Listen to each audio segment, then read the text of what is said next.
Halo semuanya, di sesi bedah materi kali ini, kita bakal bongkar habis-habisan soal sains dan rekayasa di balik energi angin modern.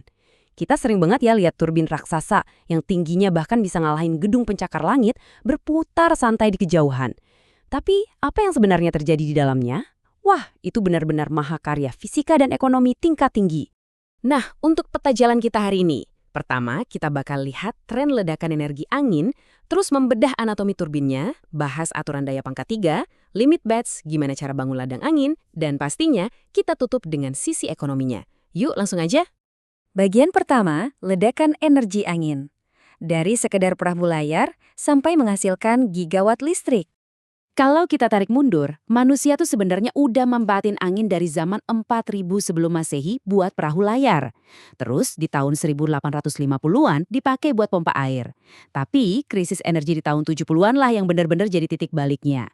Krisis ini mengubah tenaga angin dari sekedar alat mekanis jadi solusi kelistrikan global yang masif. Coba bayangin, hari ini kapasitas global kita udah tembus 539 gigawatt.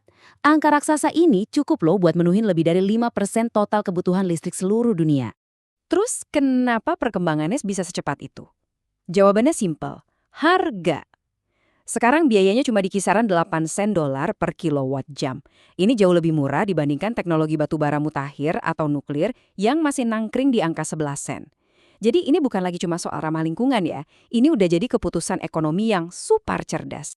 Masuk ke bagian kedua, anatomi turbin. Gimana sih desain untuk menangkap angin ini bekerja? Jadi, para insinyur biasanya membagi turbin angin berdasarkan sumbu putarnya.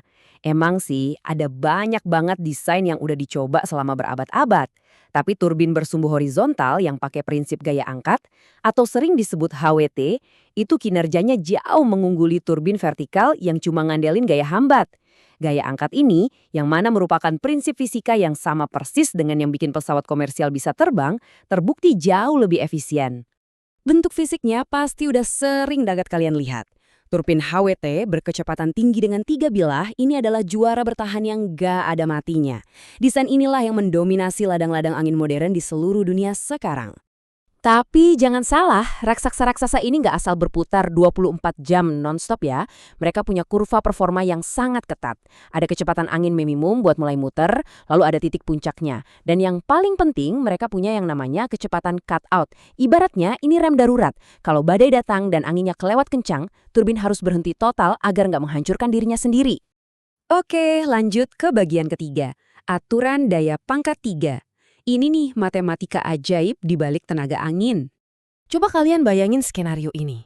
Kalian punya turbin yang lagi muter santai di hari yang anginnya sepoi-sepoi. Tiba-tiba, kecepatan anginnya naik 2 kali lipat.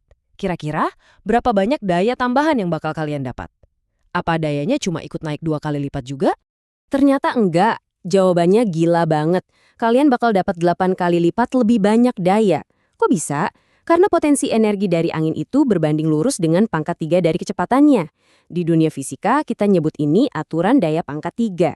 Nah, buat ngasih gambaran, kalau kecepatan angin naik sedikit aja, misal dari 4 meter per detik jadi 8 meter per detik, output dayanya itu bakal roket dari 32 kilowatt langsung melesat ke 256 kilowatt.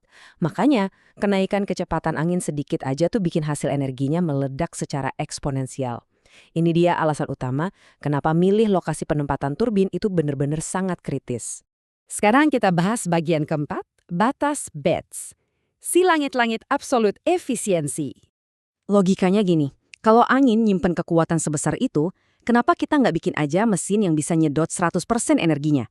Sayangnya, di tahun 1920-an, seorang fisikawan bernama Albert Betz matahin ekspektasi itu.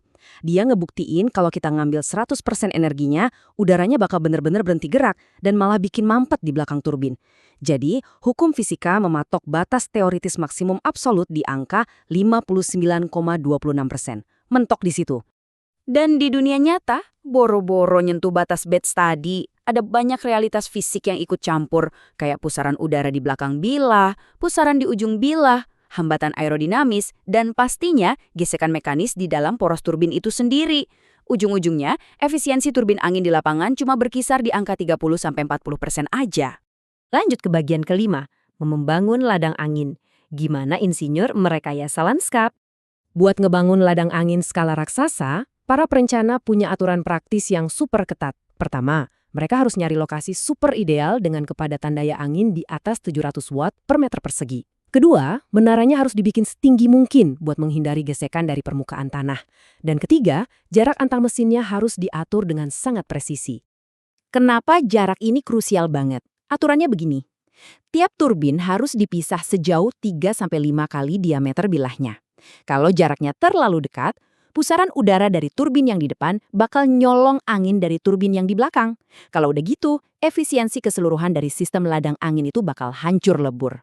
Terakhir, bagian keenam, ekonomi tenaga angin. Mari kita telusuri kemana larinya uang dari proyek infrastruktur ini. Kalian mungkin mikir kalau bilah komposit raksasa atau menara baja yang menjulang tinggi itu adalah komponen yang paling mahal. Kenyataannya sama sekali enggak loh. Fakta mengejutkannya 61% dari biaya modal turbin itu ngumpet rapat-rapat di dalam kotak roda gigi dan sistem kelistrikannya. Jadi nilai terbesar dari sebuah turbin angin bukan di luarnya yang megah, tapi justru di otak mekanis yang ada di dalamnya. Nah, dengan ambisi kita menuju jaringan listrik yang lebih hijau, ada satu pertanyaan besar yang bikin penasaran. Gimana caranya inovasi ilmu material dan rekayasa di masa depan bisa mengakali sistem internal yang mahal tadi? Bayangin deh, kalau kita berhasil memotong porsi 61% itu, harga tenaga angin bakal makin anjlok dan bisa diakses oleh siapa aja di seluruh pelosok dunia. Kira-kira inovasi luar biasa apa lagi ya yang bakal menanti kita di masa depan? Terima kasih udah ngikutin sesi bedah materi kali ini dan sampai jumpa di eksplorasi kita selanjutnya.